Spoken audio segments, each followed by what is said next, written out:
regret this decision, but here we go. Mr. Cracker? I know of no man by that name. Mr. Cracker!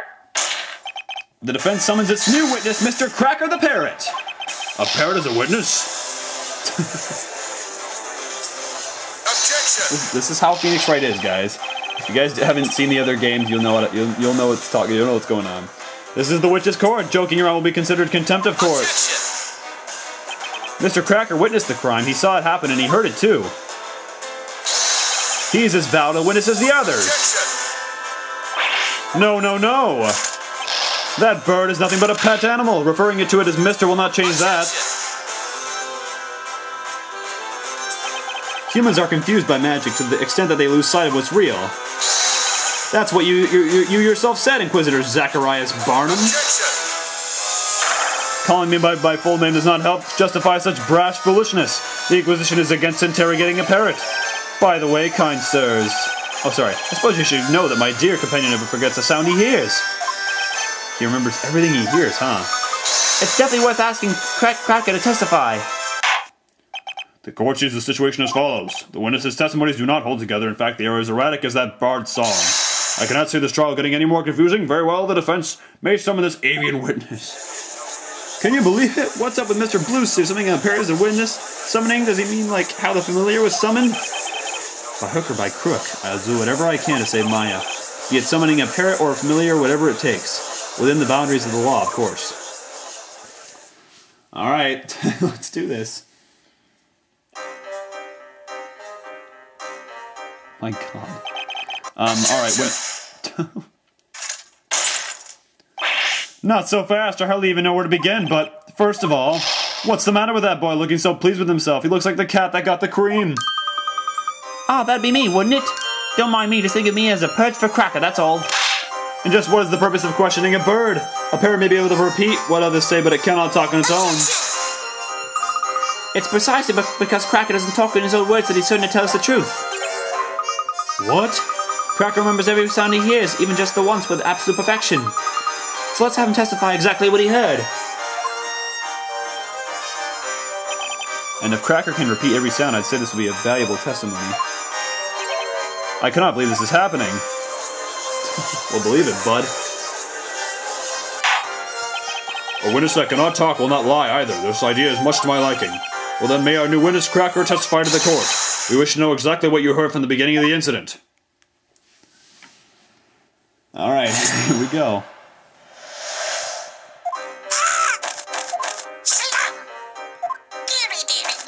Oh god, what is happening? Godor? What is Godor? What's this now? Why, those are the sounds of the incident, exactly as Cracker heard them. Ludicrous, evidently this is nothing but a farce after all. What do you mean, Inquisitor Barnum? I must admit I found the parrot's testimony quite impressive. Even if that bird can accurately recall the sounds. It is clearly useless when it comes to the order of events. You mean that there's a problem with the order? First, the witch used magic to turn the victim into gold. Then the witness arrived. It is reasonable to assume they cried out in terror when they did so. And yet this testimony does not accurately convey such an order of events. It starts with a sudden scream, followed by the door abruptly opening, and then a witness crying out. Next we hear the victim having turned into gold falling down. So far so reasonable. But the real issue is as follows. The parrot seems to think the witch cast her spell after the witness has entered. Such a suggestion is inconceivable. The reason is simple. At that time, the victim has already been turned into gold. Ah! Indeed, as you say, Inquisitor Barnum. The parrot's capacity for imitation is excellent. I will concede that its testimony does have some entertainment value. However, this animal's testimony cannot be allowed to stand as proof in this honorable court of law. Don't write Cracker off just like that. Do you not see how foolish you were to summon this parrot as a witness? Not good, Phoenix. Not good at all. Should I really go through with this cross-examination when it feels like everything in this court is against me? Yep. We've already gone through this. Let's do it. The defense wishes to cross-examine the witness. What? Are you serious? Did you not hear what I said? Are you choosing to ignore my words?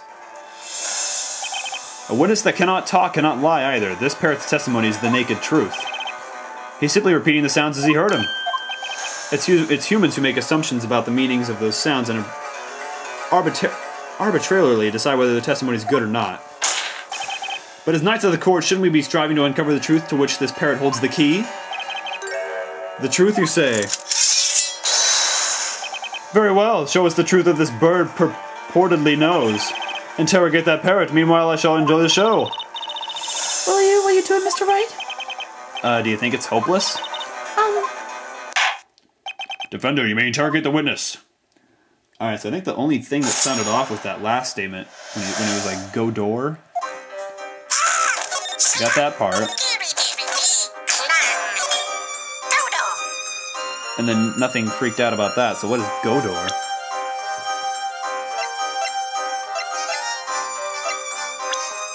Is that like, is that a person? Or is that a spell in here? Let's see. Oh, it sure is Goldor, which was what he was trying to say. Objection! Objection! I didn't even know what to say there. It was kind of weird. There is a critical contradiction in this testimony.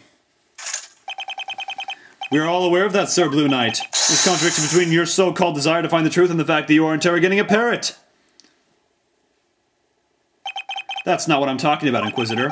There is a contradiction here that makes one thing particularly clear. The fact that we have clearly all made a wrong assumption. How so? Luke, can you ask Cracker to repeat the incantation once more? Right you are. Godor! Godor! Godor? According to the Grand Grimoire, the name of the gold transmutation spell is Goldor. Now, Inquisitor, it would seem to me that the spell we've just heard is in fact a different one entirely. Well, I never... Unbelievable! Goldor and Godor! This is ridiculous! That wretched bird must have misheard the incantation. Cracker is able to imitate sounds perfectly. The incantation was indeed misheard, but only by the people hearing it. The victim was found already in his golden state. That is proof enough that the Goldor spell was used. But you're forgetting that Cracker heard this incantation after that spell had already taken place. Which makes it entirely possible that this Godor spell was used as well. In other words, another spell besides the gold transmutation magic must also have been used. Another spell that we haven't yet considered? Now, the next question that needs to be asked is, just what is this Godor spell? Utter foolishness, this is absurd. As convenient as it would be for you, there is no way that a spell by the name of Godor exists. Oh, Mr. Wright! Huh? What is it? I found it, the page about the spell, Godor. It's listed in the Grand Grimoire right here. It exists? What? Of course it does. You just said it out loud, so... Order, I demand order. Just like I thought, Cracker remembered exactly. But then what kind of magic is this Godor? Well, my lord, the Grand Grimoire describes it in the following way. Godor creates a portal on two sides of green-colored walls. The portal will disappear after 5 minutes. Creates a portal? Oh, that makes sense. Didn't we see that in the cutscene? On green-colored walls? A portal spell. Alright, now we got something. Aren't you a lucky man? It appears even the Grand Grimoire is on your side. However, there's a fatal flaw in your explanation. Huh? What flaw is that, Inquisitor? It is really quite simple. Think back to how the alchemist's study looked at the time of the incident. Do you remember any green walls? Because I do not. There were none. All the walls were coated with white plaster. In other words, it was impossible to use Godor in that room. I have too visited that alchemist study since the incident. I remember very well that all the walls in that room were a dull shade of white. Your little theory was interesting, Sir Knight in Blue, but it has proven to be nothing more than that, a mere wild guess. As long as you cannot prove that this Godor spell was used, your little theory shall be considered no further. In all honesty, I was very surprised to learn of such a spell's existence. However, as long as it was impossible to have used this spell at the crime scene, your deduction leads us nowhere. So let me ask you now. Yes, Your Honor. Do you perchance have any proof that you could show us? Can you prove that it was feasible for the witch to have used Godor in that room? This is no coincidence. That spell must have been used at the crime scene. But do I have the proof that it was even possible to use Go Door? Let's try it. This is the only stuff we have left. It's been on my mind for a while, that inexplicable mark. It has to be the evidence that ties up all the loose ends. Oh, the thing behind the painting! That's right. The defense wishes to present evidence. Impossible. The determination in your eyes make me think you would. Now then, we shall allow the defense to present evidence to the court. Present the proof that the spell Go Door was used as the scene of the crime. It was the green behind the painting. Take that! The walls in the study are coated with white plaster. Not all of them, though. There is just one spot which is green. Oh, there is? I noticed it when investigating the crime scene. You may recall that there was a small painting behind the desk, and for some reason the wall behind it was painted green. It was what? I recall seeing that painting myself too. If we look at this floor plan, I'd say it was around here. Mr. Wright, I'll mark it on the floor plan. It's been bothering me since I saw it, but now it's clear what it was. At the time of the incident, a portal opened up behind that painting. In other words, that was the wall utilized for the spell Go Door. Alright. Objection! You're certainly persistent. You just want a portal to be there so much, don't you? The wall behind the painting was green, and that's a fact. Incidentally, I remember that painting well. It was a small landscape piece. About the size of, say, an open Grand Grimoire? Yes, it was about that size indeed. A small, adorable picture. Even if a portal had opened up in that small patch of green, no person would be able to pass through it. In fact, they just about to be able to put their arm through it the most. I think it's a typo.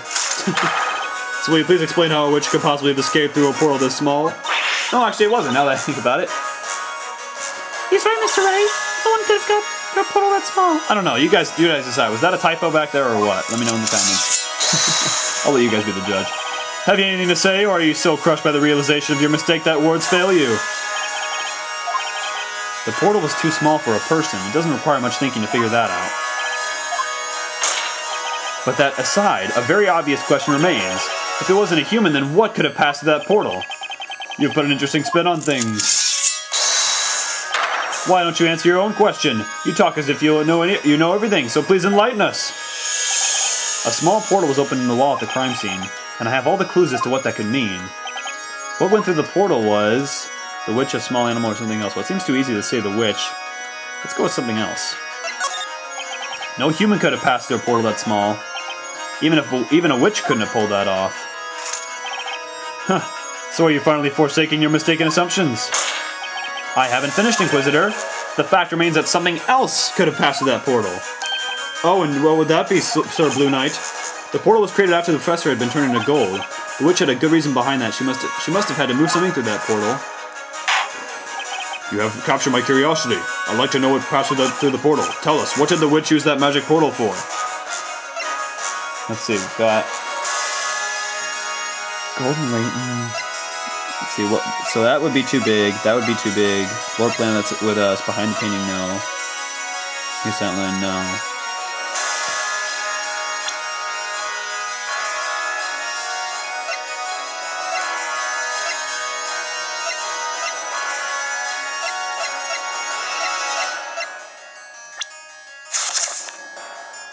Is it a spell?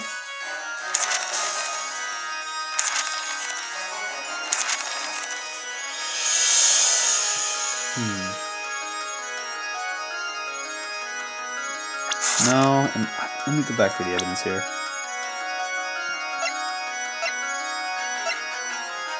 Actually, that might.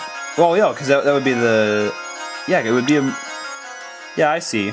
It would have to be. Wait, I can actually search this? Holy crap. Yeah, I think that can be used. If you just put in the handle in first, it would probably be fitting in that. What's behind the paint? Yeah, that could definitely fit. Take that! Considering the state of the crime scene, there is just one possible answer, and that is the Talia Magica. Objection! What's this now? The Talia Magica was found at the crime scene. A portal has nothing to do with it. Inquisitor Barnum, you're making the wrong assumption. Alright, we'll be right back and see what else happens next. So stay tuned for more Layton vs. Wright coming up next. let's go.